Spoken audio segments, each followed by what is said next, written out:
When it comes to life on Earth and human history, scientists and historians have some of the answers, but not all of them. They're great at their job, and they can reach grand conclusions based on tiny clues and pieces of evidence, but sometimes they encounter something that leaves them totally stumped. That's what today's video is all about. These are the strange and wonderful places all over the world that are amazing to see, but impossible to understand. Even for scientists, why have one tree when you can have two? That seems to be the theory in Casorso, Italy, where there's a remarkable sight to behold in a field. It's two trees in one, and they're completely different species of tree. The bottom one is a mulberry tree, but it has a cherry tree growing on top of it. It's a sort of hybrid duplex of the kind that very rarely occurs in nature. While smaller trees do occasionally grow on top of larger ones, it's very unusual to see two fully grown trees cohabiting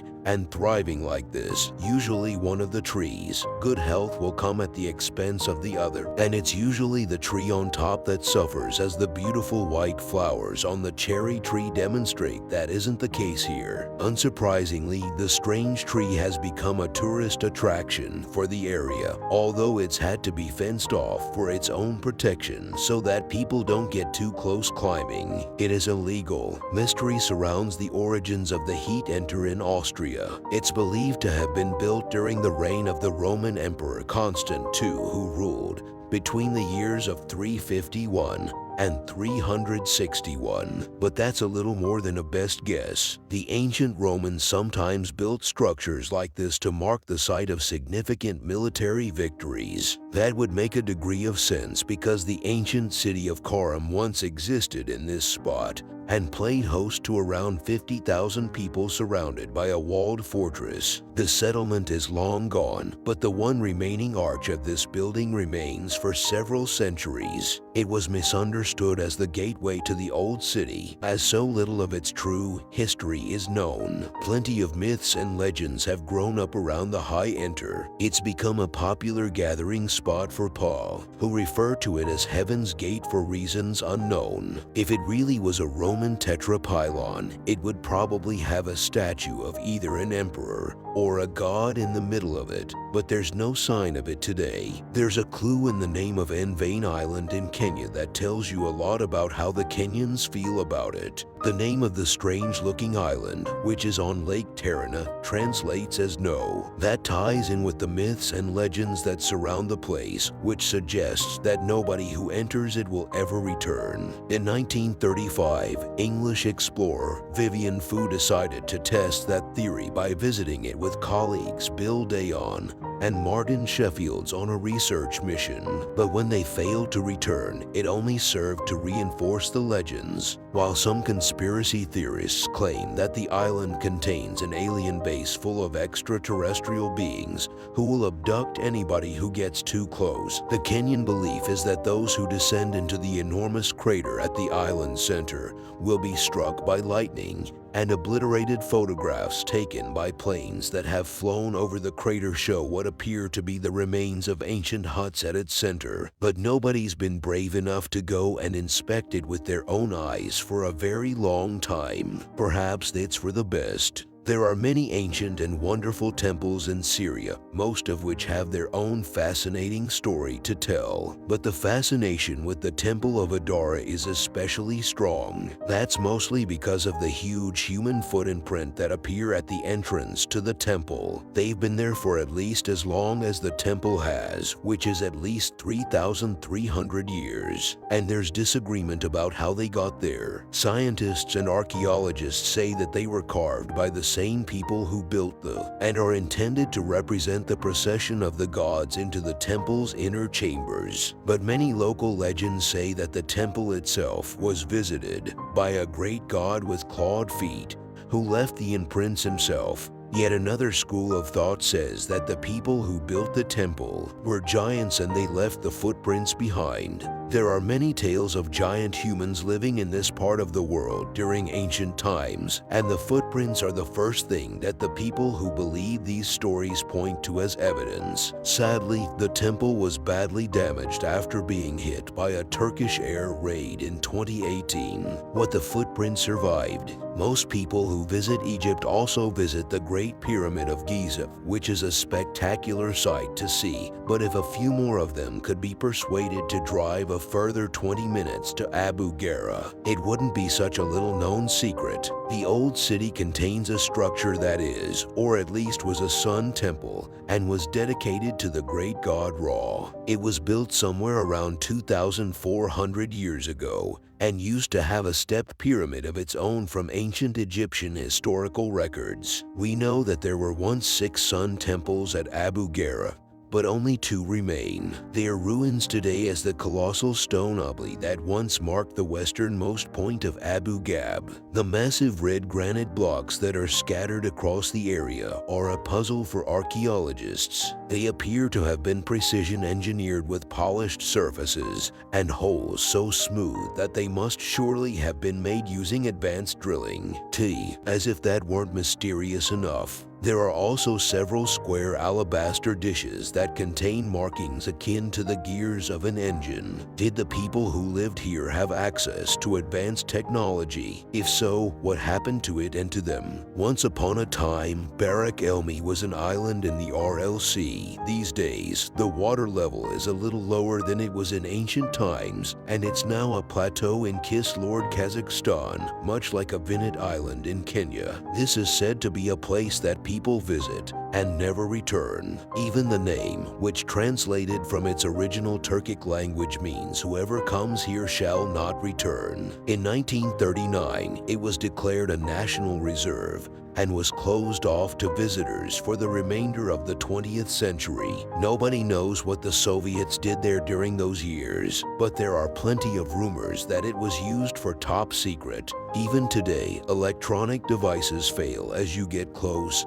and navigational equipment stops working. There have been documented cases of people's skin turning blue after spending too long at or close to the plateau, and a commonly told legend about a group of nomads who stayed here for what they believed to be a year only to return to civilization, to find that 3 decades had. It's a mysterious and seemingly supernatural place amid the ruins of Amman and Jordan, where you'll find the crumbling shells of temples and palaces. You'll also find the shattered remnants of a giant human hand made from stone. This is the hand of Hercules, and even in its broken 3-fingered state, it's still a strangely intimidating thing to look. The hand is part of the Temple of Hercules, which was built during the 2nd century during the Roman occupation of Amman Citadel. For reasons that have been lost to history, it appears that the temple was never finished. The presence of an elbow made from marble implies that there was once a plan to build a colossal statue of Hercules here, which, had it been completed, would likely have been the largest statue in the world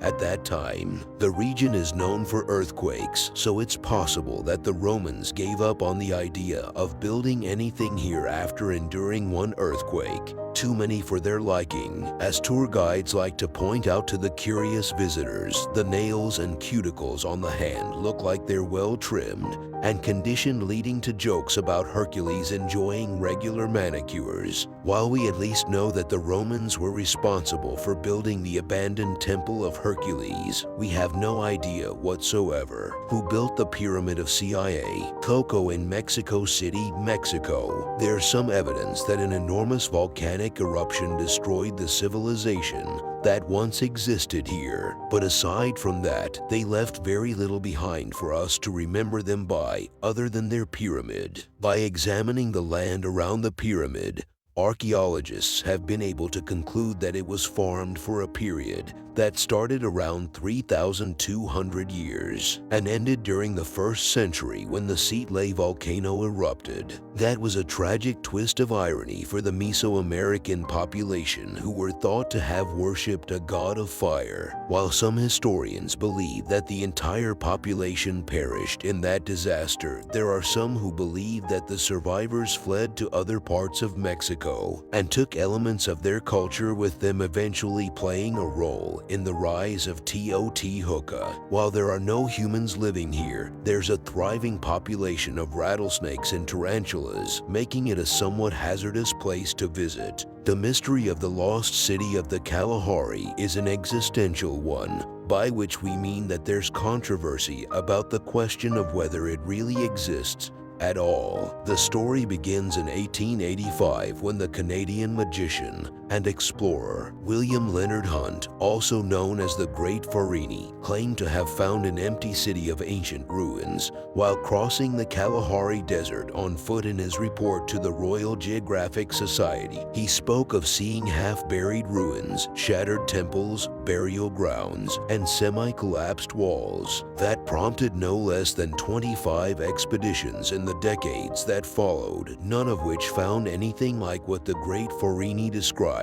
By 1964, a new idea had arisen. A.J. Clement theorized that the magician had been mistaken about the route he took through the desert and devised an alternative route that Hunt may have taken by accident. By following it, he found a series of colossal stone monoliths made of dorite, a material that, as it were, can begin to resemble straight square blocks that resemble walls. Clement concluded that what Hunt actually saw was nothing more than a natural rock formation dating back 180 million years, but his explanation didn't satisfy everybody. There are still people searching for the lost city of the Kalahari to this day. The Nazis built a lot of strange structures all over Europe over the course of the Second World, and not all of them are understood. In the absence of solid information, many wild and wondrous theories have sprung up, such as those that surround the concrete rings they built on the coast of the Barents Sea. The fact that the Soviet military took ownership of them after the war and refused to let anyone else get close for several decades did little to dispel the most extreme of those. To some, the Soviet interest in the site confirmed that these were places that the Germans conducted tests on anti-gravity devices and weapons of mass destruction. There's been some speculation that this is the place that the Nazis worked on a top-secret project known as DK, or the Bell. Other than knowing its shape, nobody truly knows what Die Glock was supposed to do, aside from the fact that it was a fearsomely powerful weapon. It's perhaps more likely that these were concrete bases upon which rotating artillery pieces were mounted. But that's far less fun to believe.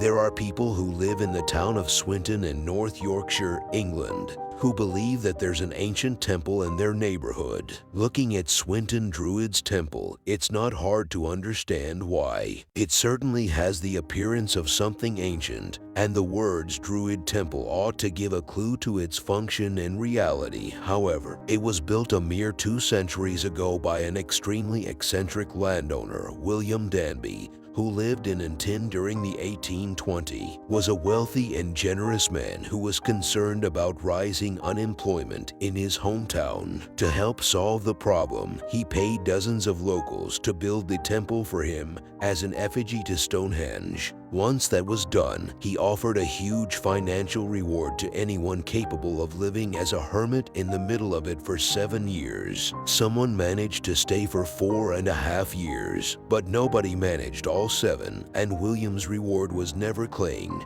Even though it's not really an ancient temple, it's still visited by New Age, pagans, and Druids every summer solstice. JWMP in Groton, Connecticut. SUSA is the type of place that gives archaeologists and historians a headache. The settlement has been used and reused by a variety of settlers for at least 1400 years, all of whom left their own mark on the landscape. There are stone chambers, stone rings, etching on the walls that don't correspond to any known language, and Native American artifacts. There are so many traces of human occupation in Gunjwamp. It's impossible to say where one era of its use ended and the other began, or even who was the first there. One popular theory is that it was built in the 6th century by Celtic Christian monks who'd run away from Ireland to escape Viking raids, but that would rewrite the accepted history of pre-Columbian America and also disregards several pieces of evidence